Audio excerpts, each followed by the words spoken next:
Hello दोस्तों, आपका स्वागत है हमारे चैनल में। आज का जो टॉपिक है उसका नाम है गर्द। GERD गर्द। गर्द को अगर शॉर्ट फॉर्म में लिखना कहे तो उसको कहते हैं GERD गर्द। इसका फुल फॉर्म होता है गैस्ट्रो इसोफागल रिफ्लक्स डिजीज। अब ये रिफ्लक्स होता कैसे है? तो जैसे कि आपको पता ही है, हमारा इसोफेगस है और ये हमारा स्टोमक है, ठीक है। ऊपर में जहाँ यहाँ पे माउथ से कनेक्ट होता है वहाँ पर होता है अपर इसोफागल स्पिंक्चर और यहाँ पर होता है लोअर इसोफागल स्पिंक्चर। तो प्रॉब्लम कहाँ पे होगी? यहाँ पर होगी। पिक्चर में देखिए, यहाँ पर क्या है, ये स्पिंक्चर बंद हो जा रहा है खाने के बाद, लेकिन इसमें क्या हो गया, गर्द में स्पिंक्चर ओपन हो गया जिसके कारण रिफ्लक्स हो पाया, ठीक है। अगर हम स्टार्टिंग में देखें तो दो तरह का गर्द होता है, एक फिजियोलॉजिकल और दूसरा पैथोलॉजिकल। फिजियोलॉजिकल जो हमारे नॉर्मल शरीर के द्वारा किया जाता है, पैथोलॉजिकल किसी बीमारी के कारण है। फिजियोलॉजिकल मेनली केस कौन कौन होता है? तो पहला जो है वो है पोस्ट प्रांडियल, जैसे कि हम खाना वाना खाते हैं उसके बाद जो धकारी ये सब आता है वो फिजियोलॉजिकल में हो जाएगा। शॉर्ट लिव्ड मतलब जो थोड़े समय के लिए आए, एसिम्टोमेटिक कोई भी सिम्टम ना हो और रात में कोई सिम्टम ना दिखे, ठीक है। पैथोलॉजिकल में जिसमें सिम्टम दिखे, म्यूकोसल इंजरी हो और उसमें रात में भी सिम्टम आए, ठीक है। इसका अगर एपिडर्मियोलॉजी देखें तो ये सभी एजों में देखने को मिलता है। मोस्ट कॉमन ये मेनली 40 साल के बाद के एज में देखा जाता है, ठीक है। 10 से 20% जो पीपल होते हैं वेस्टर्न कंट्री में वो सफ़र करते हैं गर्द से वंस वीकली। 7% जो सिम्टम होता है वो डेली होता है, एक्सेप्ट नर्द और प्रेगनेंसी में, ठीक है। वहीं जब बात करें बैरात इसोफेगस का तो वहाँ पे ज़्यादा मेल में होता है, वाइट में होता है, ठीक है। अब इसका पैथोफिजियोलॉजी, तो पहला पैथोफिजियोलॉजी तो मैंने यहाँ पे डिस्कस कर लिया था। ये क्या था? लोअर इसोफेगल स्पिक्चर प्रेशर का डिक्रीज हो जाना। मेनली क्या होता है ना, ये हमारा प्राइमरी बैरियर होता है गैस्ट्रो इसोफेगल रिफ्लक्स के तहत।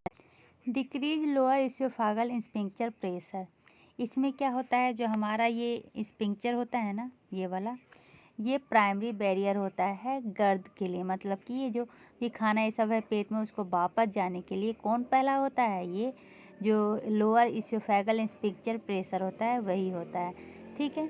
ये मेनली वर्क करता है कंजुगेशन के साथ डायफ्राम से। अगर ये बैरियर डिस्टरप्टेड हो जाएगा तो एसिड स्टोमक से इसोफेगस में चला जाएगा। ये क्यों होगा? तो स्पॉन्टेनियस ट्रांजिएंट एलियस रिलैक्सेशन के कारण, एकाएक इंक्रीज हो जाने के कारण इंट्रा एब्डोमिनल प्रेशर, ठीक है। फैक्टर जो अफेक्ट करता है एलियस टोन को, जैसे कि कुछ ड्रग हैं जो रिड्यूस करते हैं एलियस टोन को, जैसे कि कैल्शियम चैनल एंटागोनिस्ट जिसका नाम है nifedipine, verapamil, diltiazem, nitrates, anticholinergic agent जैसे कि tricyclic antidepressant, antihistamine and oral contraceptives and oestrogen. Food जो रिड्यूस करता है एलियस टोन को include chocolate, fatty food, onion, peppermint and garlic. Smoking भी रिड्यूस करता है एलियस टोन को, ठीक है। दूसरा पैथोलॉजी क्या है? तो दूसरा में है डिस्रप्शन ऑफ एनाटोमिकल बैरियर, जैसे कि जो हयातल हर्निया होता है ना, हयातल हर्निया किसको कहते हैं? जैसे कि आपको पता है ये हमारा डायफ्राम होता है, ऊपर से इसोफेगस आता है, डायफ्राम में किस तरह से बना हुआ होता है, उसके थ्रू ये डायफ्राम आता है किससे? थोरैसिक से एब्डोमिनल पार्ट में, ठीक है। तो यहाँ पर क्या होता है ना, इसी के थ्रू क्या होता है, कुछ पार्ट ऊपर चले जाते हैं स्टोमक के, ठीक है। तो उसके कारण भी ये होता है, मतलब कि जो एनाटोमिकल बैरियर है यातल वाला, उसमें क्या हो गया, डिस्ट्रप्शन हो गया, जिसके कारण मेनली ये देखने को मिलता है। जो साइज ऑफ हियातल हर्निया है वो प्रोपोर्शनल होता है फ्रीक्वेंसी ऑफ एलियस रिलैक्सेशन का। मतलब लोअर इसोफेगल स्पिंक्चर जितना रिलैक्स करेगा उसी के अनुसार ये हियातल हर्निया का साइज होता है। जो हाइपोटेंसिव एलियस प्रेशर होता है और जो लार्ज हियातल हर्निया होता है, मोर चांसेस होता है गर्द को फॉलो करने का अब्रप्शन, जो इंक्रीज करता है इंट्रा एब्डोमिनल प्रेशर को। तीसरा है इसोफेगल क्लियरेंस। इसमें क्या देखने को मिलता है, जो हमारा जीआई एसिड है ना वो प्रोड्यूस होता है और वो बहुत ज़्यादा कांटेक्ट में रहता है इसोफेगल मुकोसा का। जब हम सॉलो करते हैं, कोई खाना निगलते हैं, तो इसोफेगल क्लियरेंस होता है सलेवरी फ्लो को बढ़ा करके। लेकिन ये जो सलेवरी फ्लो है, जैसे जैसे हम बूढ़े होते हैं या एज हमारा इंक्रीज होता है, वो सलीवा कम होता है, इसलिए ये देखा जाएगा एल्डर पेशेंट में। चौथा, म्यूकोजल रेजिस्टेंस। म्यूकस जो सेक्रिएट होता है म्यूकस सेक्रेटिंग ग्लैंड के द्वारा, वो इन्वॉल्व होता है प्रोटेक्शन ऑफ इसोफेगस के लिए। बाइकार्बोनेट मूव करता है ब्लड से ल्यूमेन में और न्यूट्रलाइज करता है एसिडिक रिफ्लक्स को इन द इसोफेगस। और ऑन रिपीटेड एक्सपोजर, बार बार ये एक्सपोजर होता है, जिसके कारण क्या होता है, जो normal mucosal defence hydrogen ion है वो भी डिफ्यूज कर जाएगा म्यूकोसा में, जिसके कारण सेलुलर एसिडिफिकेशन या नेक्रोसिस देखने को मिलता है, जिसके कारण इसोफेगाइटिस होता है। डिलेड गैस्ट्रिक एम्पटिंग, इंक्रीज हो जाने के कारण गैस्ट्रिक वॉल्यूम दोनों में, फ्रीक्वेंसी ऑफ रिफ्लेक्स में और अमाउंट ऑफ गैस्ट्रिक फ्लूइड में दोनों अवेलेबल होता है रिफ्लक्स के लिए। Physiological post prandial gastroesophageal reflux भी ऑकर होता है इसमें। ठीक है, तो पैथोफिजियोलॉजी में क्या क्या हो जाएगा, impair oesophageal clearance, hiatal hernia, transient inappropriate relaxation of LES, gastric acid mainly pepsin secretion. ठीक है, अगर ये नॉर्मल या रेज रहे तो पायरोलिक इनकम्पिटेंसी।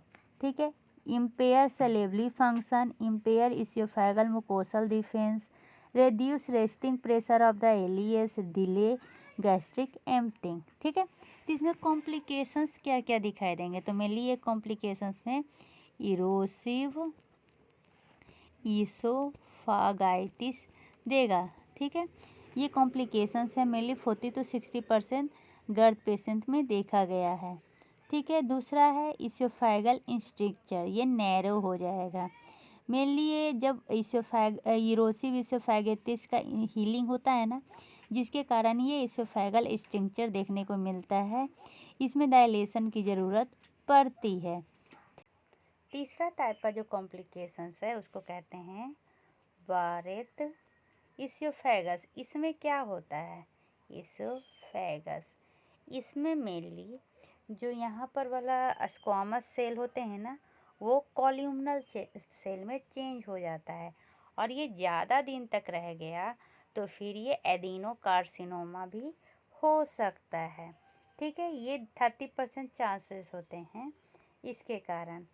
ये जो बैरेट इसोफेगस है, ये इसमें जो लोअर स्फिंक्टर है वो डैमेज क्यों होता है, तो एसिड के कारण, बार बार रिफ्लक्स आता है उसके कारण।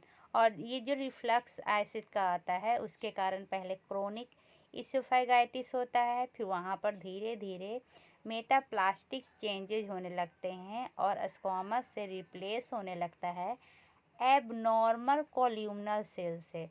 और वो एबनॉर्मल कॉल्यूमनल सेल ऐसा दिखता है जैसे कि इंटरस्टिशियल मेटाप्लेसिया है, और बाद में वो प्रोग्रेस करता है और डिस्प्लेसिया बनता है, और उसके बाद वो एडिनोकार्सिनोमा बनता है। ठीक है, अब आते हैं इसके क्लिनिकल मैनिफेस्टेशन में। मेनली 3 क्लासेज ऑफ सिम्टम देखने को मिलेंगे। पहला जो है वो है टिपिकल सिम्टम। ये मेनली कोई भी एक्टिविटी करने पे एग्रीगेट होगा, जो वर्स होते जाएगा, गर्द को वर्स करते जाएगा, जैसे कि recumbent position, bending over, eating a meal, वो भी फैटी मील। तो ये क्या करता है, हार्ट बर्न करता है, कहाँ पर, रेट्रोस्टर्नम, बर्निंग डिस्कम्फर्ट लगेगा स्टर्नम के पीछे। रीगर्गिटेशन, बार बार आपको खत्ता धिकार आएगा, उसके साथ साथ आप को क्या लगेगा कि गैस्ट्रिक कुछ बाहर आ रहा है, ऐसे खत्ता धिकार आप देखते हैं ना, लेकिन इसमें कभी भी नौसिया, रेचिंग और एब्डोमिनल कॉन्ट्रैक्शन नहीं होगा।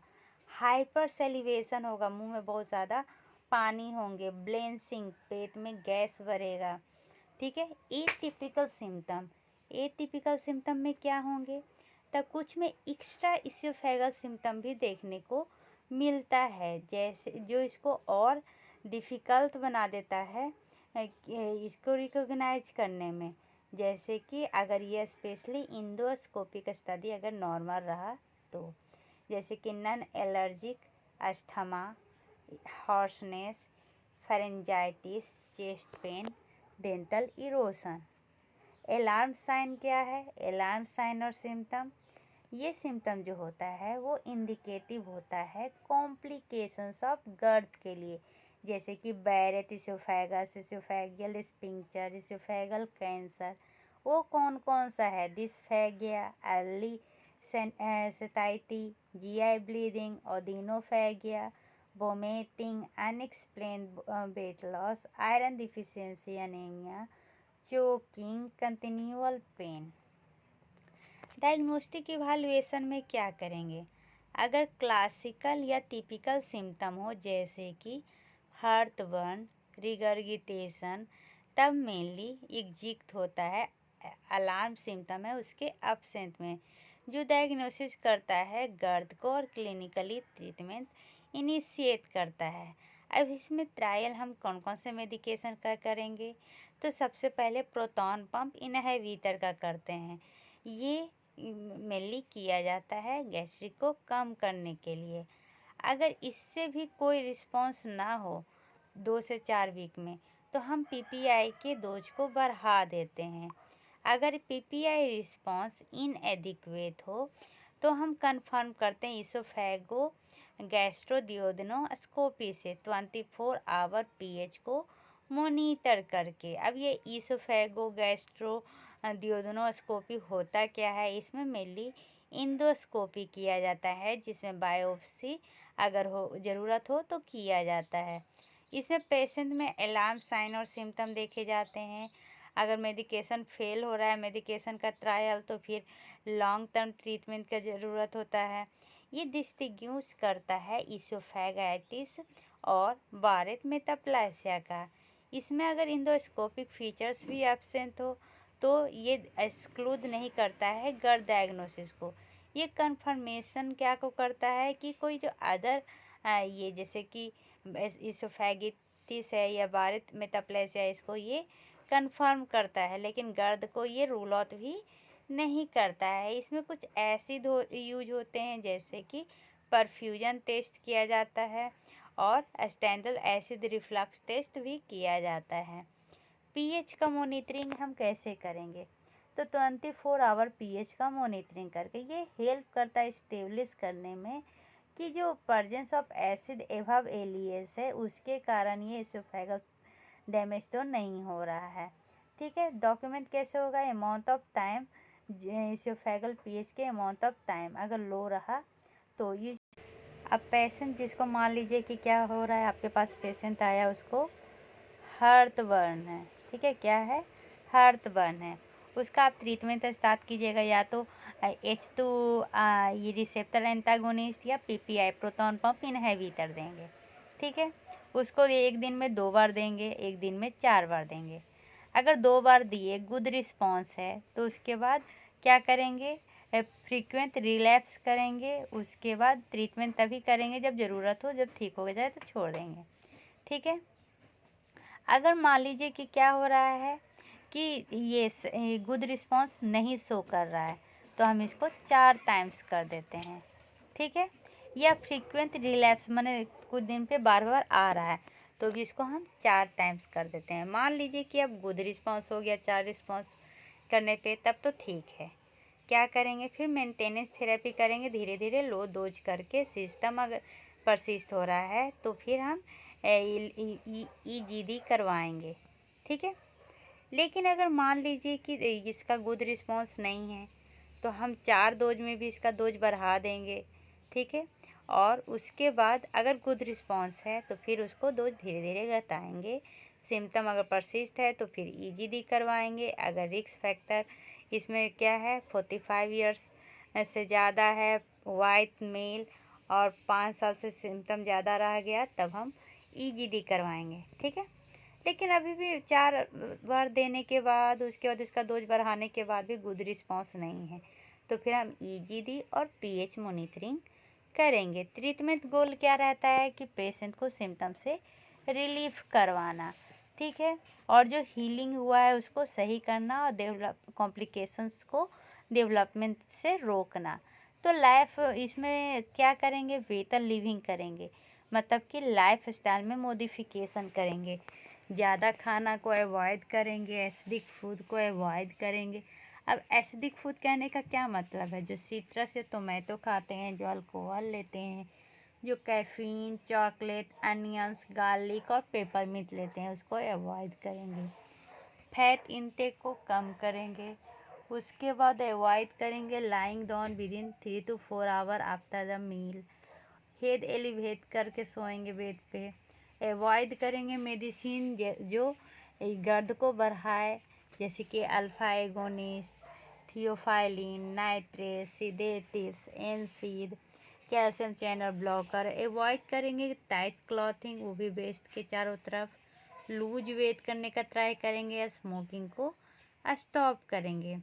ट्रीटमेंट में हम एंटा एसिड लेंगे, जो काउंटर एसिड सप्रेसर होता है, ठीक है, इनिशियल थेरेपी में। 1/3 पेशेंट में हार्टबर्न रिलेटेड होता है, तो उसमें हम ट्वाइस वीकली यूज करते हैं। मोर इफेक्टिव ये प्लेसिबो की तरह भी होता है। दूसरा, हिस्टामिन H2 रिसेप्टर एंटागोनिस्ट लेंगे, ठीक है।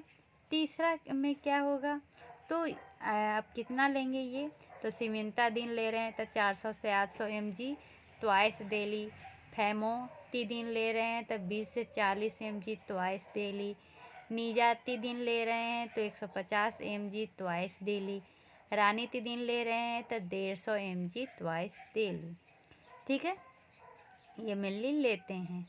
और भी इसमें ले सकते हैं, जैसे कि ओमेप्राजोल, इसोप्रामाजोल, ये सब क्या है, जोल प्रोटॉन पंप इनहिबिटर है। लैंसोप्राजोल, पेंटोप्राजोल, रेविप्राजोल, ठीक है। अब देखते हैं कि जो ये H2RA लिए और PPI लिए, उन दोनों में ज़्यादा कौन फ़ायदा करता है। 12 वीक फ्रीडम, मैंने 12 वीक के अंदर फ्रीडम ज़्यादा PPI में देखा गया। हीलिंग रेट भी PPI में ज़्यादा देखा गया।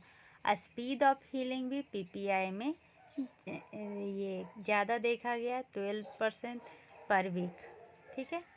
ट्रीटमेंट में एंटी रिफ्लेक्स सर्जरी भी करेंगे अगर सही नहीं हुआ तो अगर एंटी रिफ्लेक्स सर्जरी कब करेंगे, अगर मेडिकल मैनेजमेंट फेल हो गया, ये गर्द कॉम्प्लिकेशंस आ गए, जैसे कि ईसोफेगाइटिस, ये सब पेशेंट प्रेफरेंस कर रहा है, मेडिकल कॉम्प्लिकेशंस देखने को मिल रहे हैं, हियाटर हर्निया लार्ज हो गया है, एटिपिकल सिम्टम दिख रहे हैं 24 आवर पीएच मॉनिटरिंग में। पोस्ट सर्जरी के बाद हमें क्या देखेंगे, 10% जो होता है उसमें सॉलिड फूड डिस्फेगिया होता है, 2 से 3% परमानेंट सिम्टम देखने को मिलते हैं, 7 से 10% गैस, ब्लोटिंग, डायरिया, नौसिया और early satiety. Within 3 to 5 years 52% patient में एंटी रिफ्लेक्स मेडिकेशन दोबारा लेना पड़ता है। एंडोस्कोपिक ट्रीटमेंट, ये नया ट्रीटमेंट है, ये कोई डिफिनिट इंडिकेशन इसका नहीं है, लेकिन अगर जिनमें गर्द और पीपीआई से रिस्पॉन्स,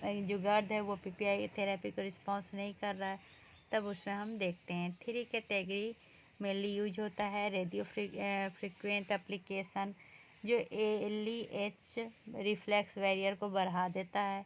इंडोस्कोपिक स्विंग डिवाइस और injection in non reabsorbable polymer into the LES area, ठीक है। तो गर्द आपको समझ में आ गया होगा, अगर समझ में आ गया तो लाइक और सब्सक्राइब करना।